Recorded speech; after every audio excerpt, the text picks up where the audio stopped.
Hey, this is Matt once again. Welcome back to another video. This is another paid request. As for the original Dune from 1984.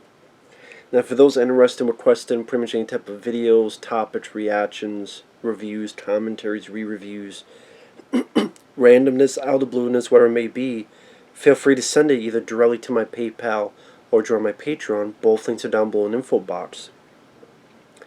Now, I remember someone asking, in case if you reviewed the original, but I never did review the original Dune. And, some people ask me, what about the new Dune? I'm not interested in watching it. I'm not interested in reviewing it. It looks boring. Well, good looking, but it just looks boring to me. And it's a part one. If I understand, nothing really happens because it's just a bit prelude. And I'm just not interested in doing that for 2.5 hours long. Unless it's a good size sum of a request.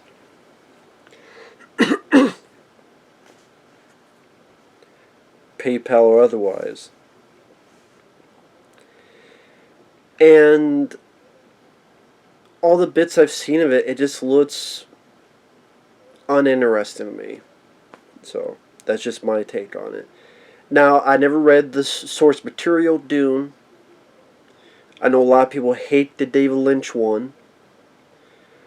It's not a film I rewatch a lot, but I remember first watching it and even watching it again. I'm like, you know what? I don't mind it for what it is.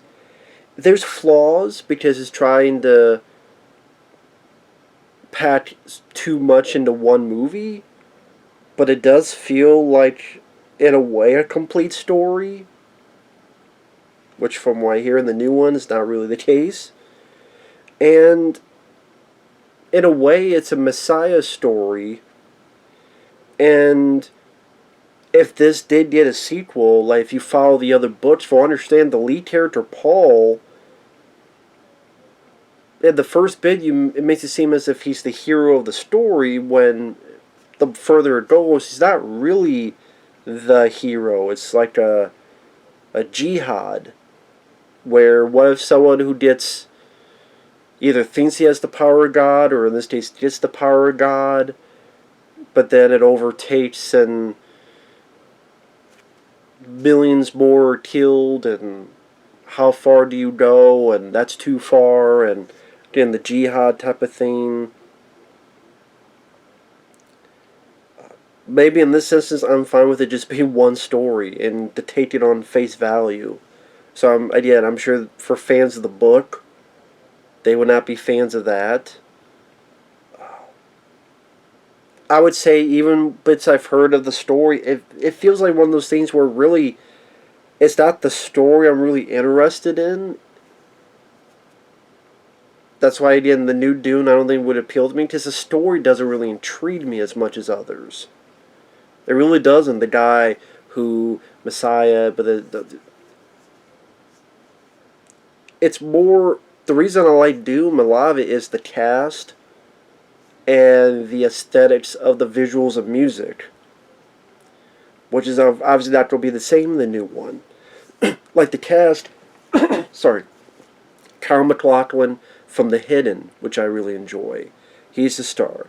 You got Dean Stockwell from Quantum Leap, which I really enjoy. You got Brad Dourif from Exorcist 3 and voice of Chucky in the Child's Play films. You got Max von Sydow, the voice of Vigo in Ghostbusters 2, and from The Exorcist. You got Jurgen Prochnow from The Keep and In the Mouth of Madness as Sutter Kane. You got Sean Young from Blade Runner. You got Patrick Stewart from Picard and Star Trek, and Xavier and X-Men. You have Everett McGill, who I remember from The People Under the Stairs. Sting, the singer, he's in this. What was the one? The guy who played Bluto in the Robin Williams film Popeye, he's in this. And this one really is a cast I recognize and enjoy. The music by Toto, I think, is very good. I think the music is one of the best parts of the film. The Toto music is a very different, unique choice, and I think makes it more of a grand spectacle, musical-wise. The visuals are bizarre a lot of the times because of the David Lynch direction. Some of the little dream sequences. And again, the visuals have a bizarre quality to them, an alien quality to them that I find people find laughable. I find fascinating.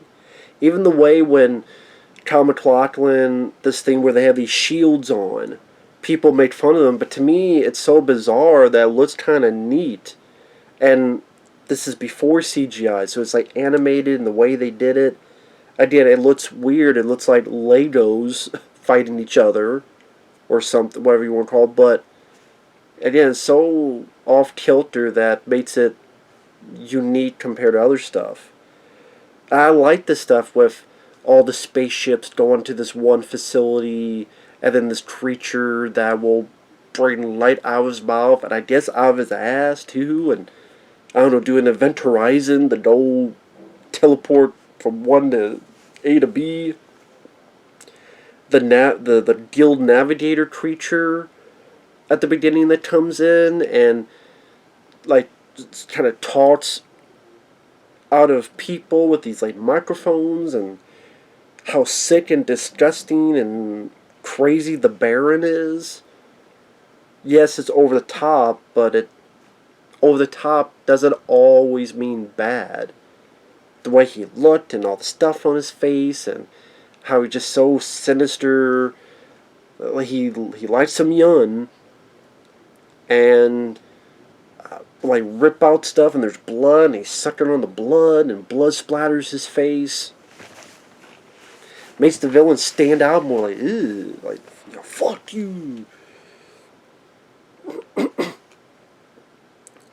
And the practical nature of the sandworms. It's, like I said, I think it's an interesting aesthetic visually, and with a really capable cast and a really solid musical score. Now, it is a film that when you look at it, it's hard to take a movie 100% seriously when you have Virginia Madsen, who later being Candyman, stare at the camera going, it's the year 10,191. I'm like, okay. But for I understand, that was in the book. And spice on this planet, Dune. Spice, it extends life. It is tremendous in space travel. So everyone wants this planet. And there's all these houses. House of Atreides. House of this. House of that. And I think when you're watching this for the first time, it could be very easy to be confused. This is, I think, a film that did work better on home video than in theaters. Because in home video, you can rewind and like understand a bit more. Because there's so much explanation of, okay, wait, we're in the year 10,000. Wait, what is spice? Oh, that's what it does. Oh, wait, who are all these different houses? Oh, wait, those are the bad guys, and then those are other. And then this is Kyle MacLachlan's family, whose father's Jurgen Prochnow, and they're going to this planet, and then this other group said, the Emperor, hey, we gotta get rid of this Paul guy, there's some vision, the Guild Navigator told us that we don't mean deep spit, called deep shit, and this Paul's alive, so we gotta get rid of him, and we got a traitor amongst them to help out as Dean Stockwell.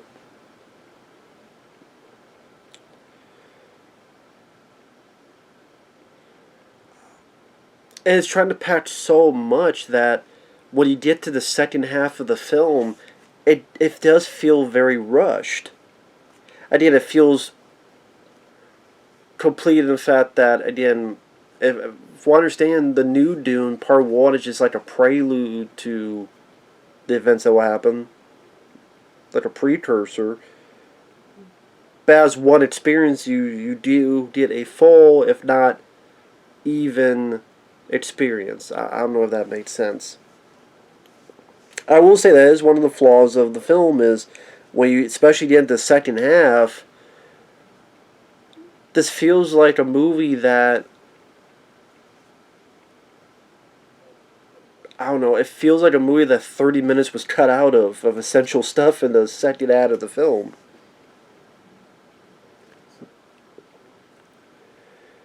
And I didn't mind Kyle MacLachlan as the lead. Now, and I'm not a David Lynch fan. I'm not a Twin Peaks fan. Blue Velvet, I'm not a David Lynch guy. I hated Lost Highway. I'm Eraserhead. I could deal with for what it is. But I'm not. I mean, this is my favorite David Lynch film, which I know is the least David Lynch type of film, so maybe that's why I like it.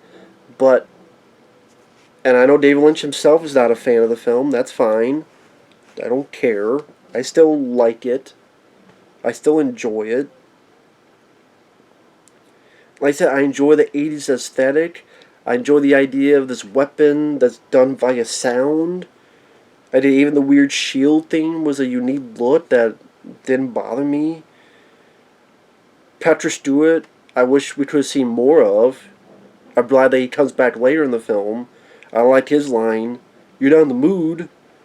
Well, moods are for cattle and for love play." And then gets Kyle MacLachlan in this fight to make sure his guard is up.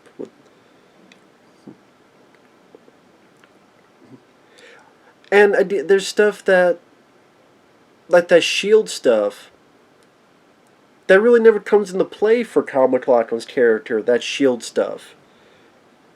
I mean, he does have a fight at the end, but he doesn't really use any shield play. And so again, he puts that shield thing on, and you think, okay, he's going to use this later. He really doesn't. You think Kyle MacLachlan's character would use that shield thing later on in the film, but it's like a setup with no payoff. Well, there's another character that uses it, and he gets killed, so I guess it's a payoff for a different character. But one of the things I like about this film, it does welcome the bizarre. It doesn't hide from the bizarre. Again, all the stuff I looked at with the new Dune is like it hides its bizarreness, which to me, in my opinion, is a mistake. Is the bizarre is what makes you unique from others, instead of just feeling like, okay, it's a lot of sand and a lot of sand and a lot of sand. Again, the bizarre quality of it makes it more interesting to me. Because there's so many damn films out there, so many damn sci-fi films, so many damn films of its ilk. Granted, bizarre doesn't automatically mean you're good, but bizarre can at least make you stand out from the pack a little bit more. And I think if this film has a cult following, one of the elements is because of this type of bizarreness. I remember there was a documentary called Jodorowsky's Dune, which that was something that that's a guy whose movies I would like to get one day and just look at. Alexander Jodorowsky, because he looks like he has really interesting visuals.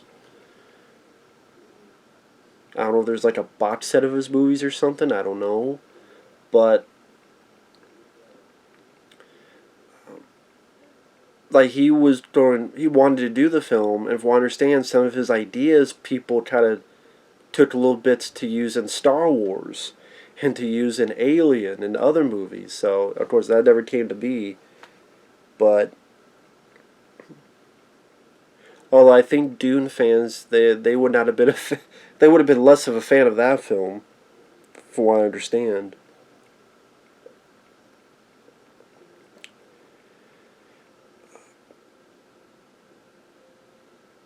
Like I said, when I mentioned I'm not really into the story,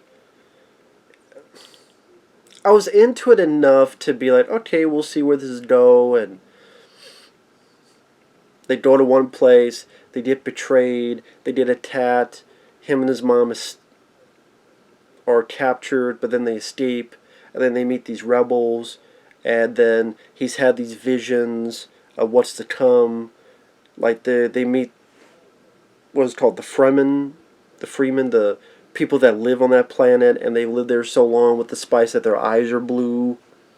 And Kyle MacLachlan meets Sean Yun, and he had a vision that they'll fall in love with each other. And a lot of times people have this inner monologue, which I guarantee you that was a note from producers who are like, "Hey, people are not understanding. Can you put this inner monologue in?" And a lot of people don't like that. For me, yeah, there are times that you don't need it because it's obvious this is what's going on and being said. But it didn't bother me as much as like the narration in Blade Runner. It's one of those that I could deal with it. That I didn't mind it as much as other people did.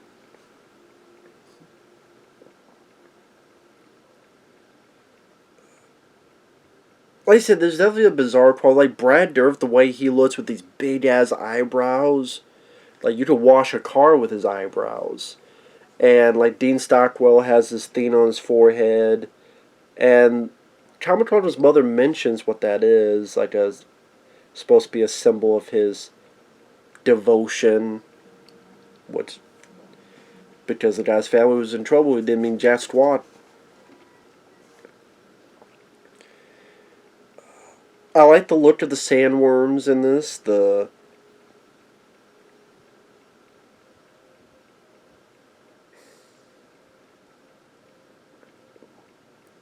And there's some silly stuff in it.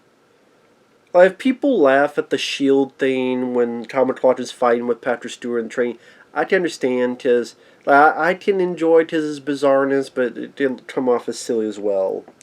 Or like there's a bit where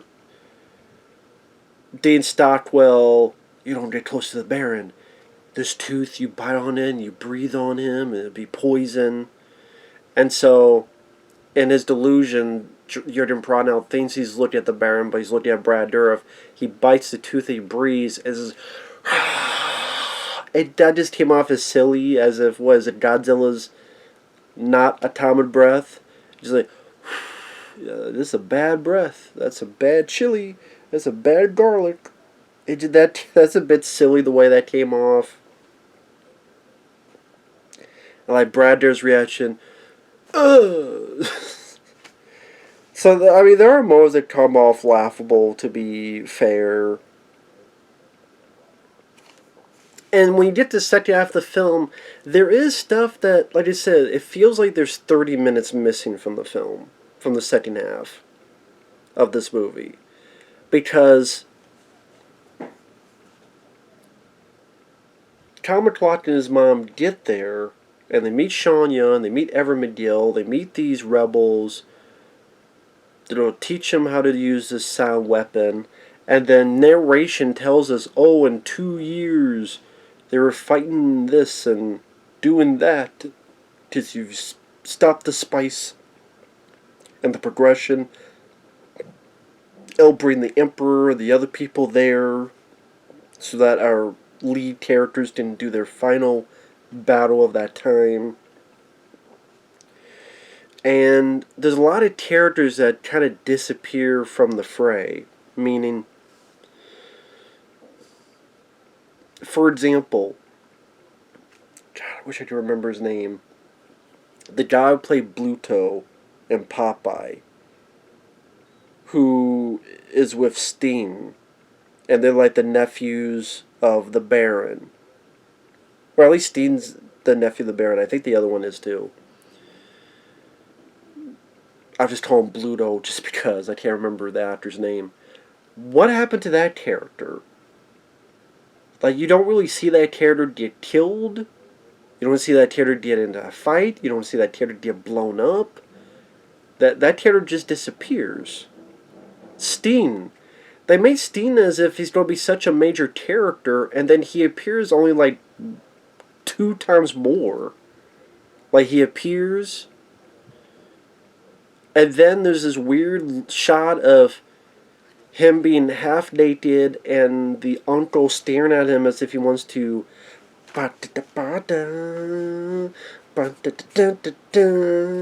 You're my Hershey pie. Bend over and I'll say hi. Here, Hershey pie.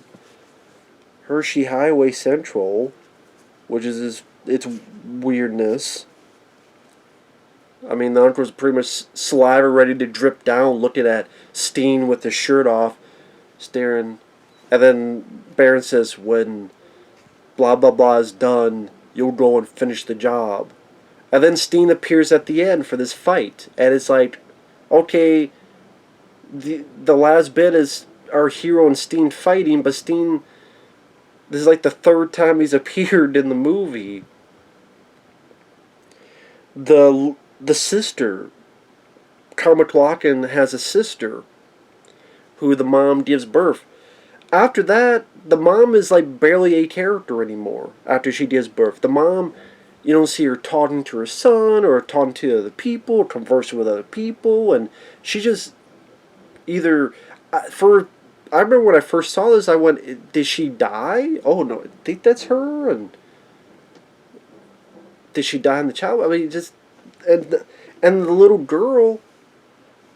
There's no development of the girl, and it just, oh, she's there and she happens to have the powers that the women have, where when they speak, people will do what they want.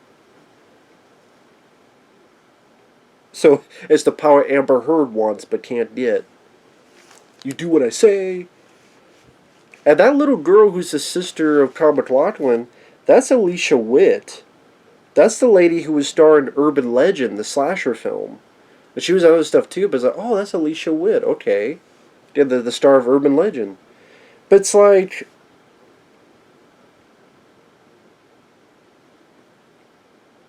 that little girl got lost in the damn Aaliyah. There wasn't like any development of Paul getting to know his sister, the sister growing up. The love story between Kyle MacLachlan and Sean Young are definitely lost, other than a couple scenes of them rolling in the hay, so to speak. Like, you don't get a sense of them actually in love with each other. That's what I mean. It's like this 2 years, so much is rushed by, other than maybe a couple battles and explosions. Find Patrick Stewart, who joins up. But, like I said, characters just kind of fall off or disappear or are not really developed much. And then you're like, okay, wow, this is... Again, it feels like a good chunk has been skipped. Because it has. And it just has a shaky foundation in the second half because of that. And it's 1984, not all the effects hold up, like Kyle MacLachlan when he gets on this worm and you see this wide shot of him this tiny going up in order to ride the worm. And it seemed a bit too easy for him to overtake the worm. You think there'd be a bit more of a struggle to do that, but it seemed rather easy for him to do. So like I said, I think the second half is what suffers more so because of either they try to jam too much into one movie, or I don't know, maybe there were other production problems, I don't know. Because I don't know much about the actual making of the film. Because I only had like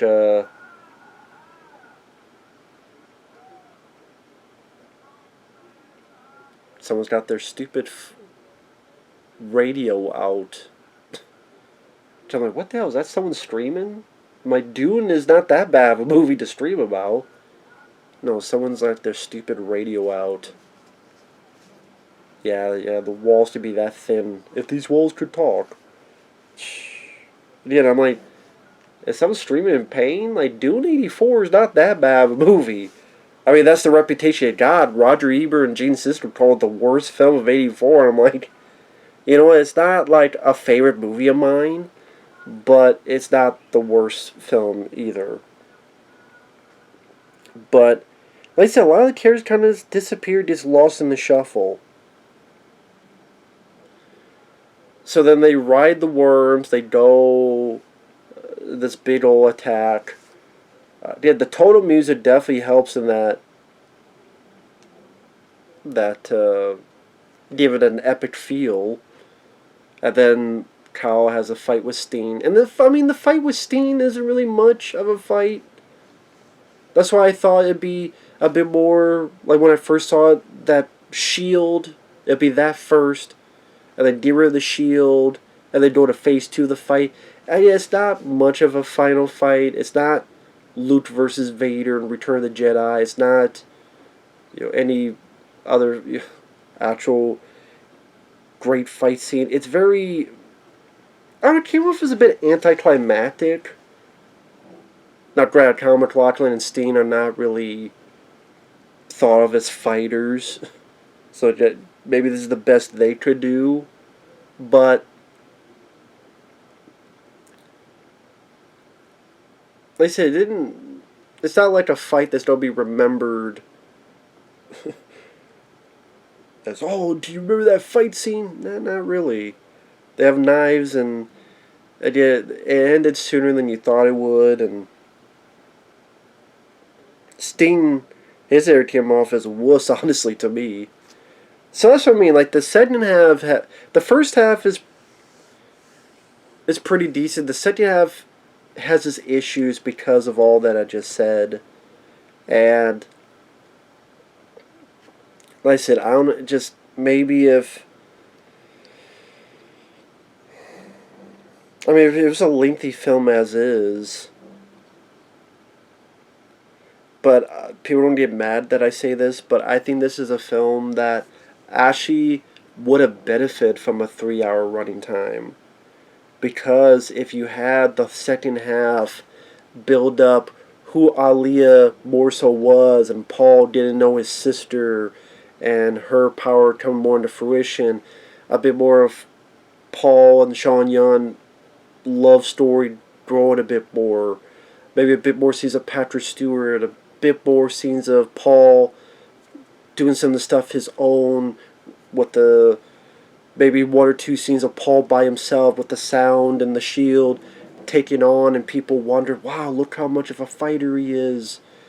And maybe like one action scene where he takes on a compound by himself, and he's like, if I could do this myself, look what we all can do. Going to that more that Messiah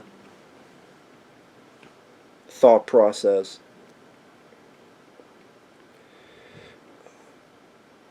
The mom character not disappearing as she feels.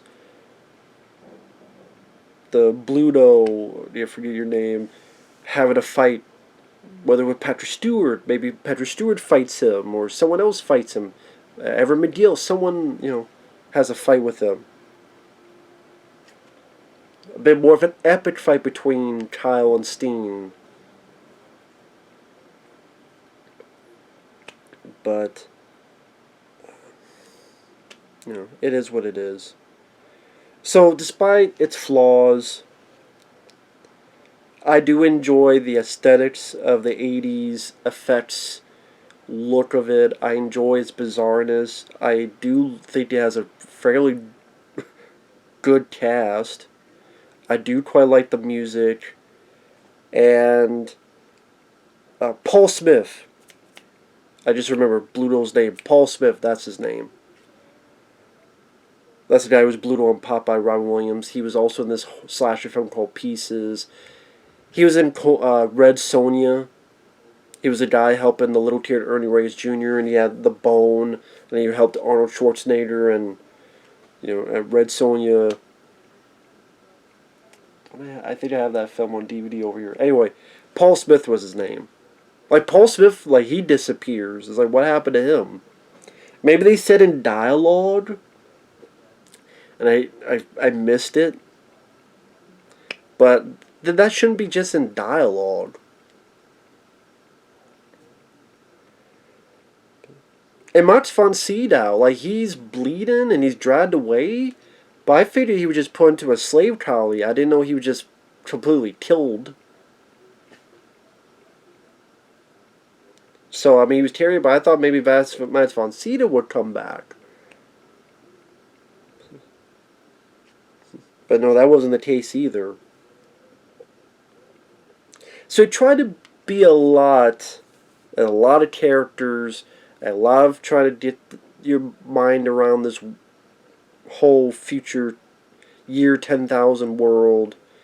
And like Virginia Madsen narrates at the beginning, but she is not a character at all throughout the film. I mean, she appears at the end. She has like no words. She has no verbiage at the end. She's just by the Emperor.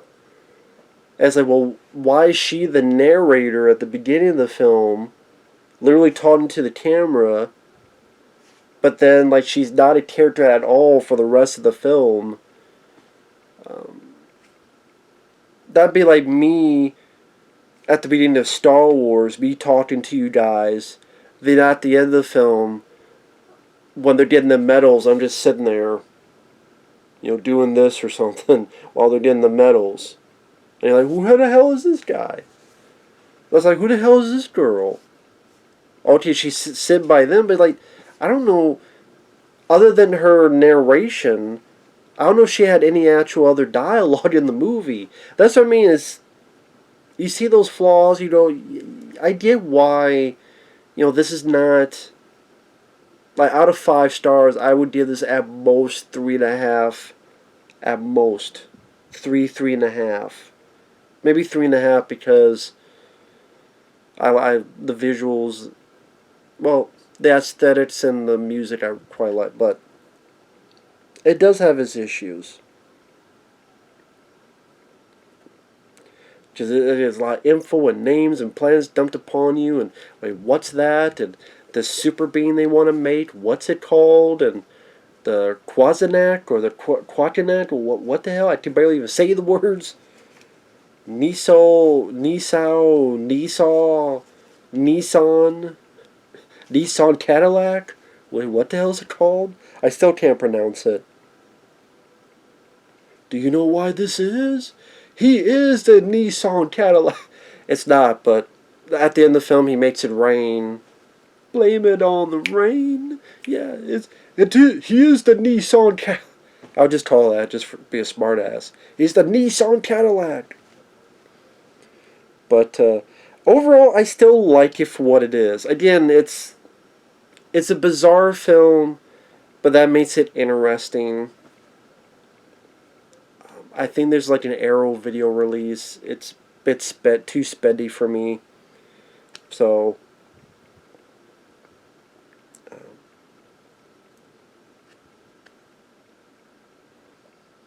I think there's an Arrow video release, and there's a few other releases of Dune out there. But with that said, I have a feeling I would like this more than the new. Because again, the new one, I know people are like, hey, would you ever review that? It's a part one, so for what I understand, the story's not even completed. It just seems like it's just a prelude, precursor, and it's like over 2.5 hours long, and it looks really boring.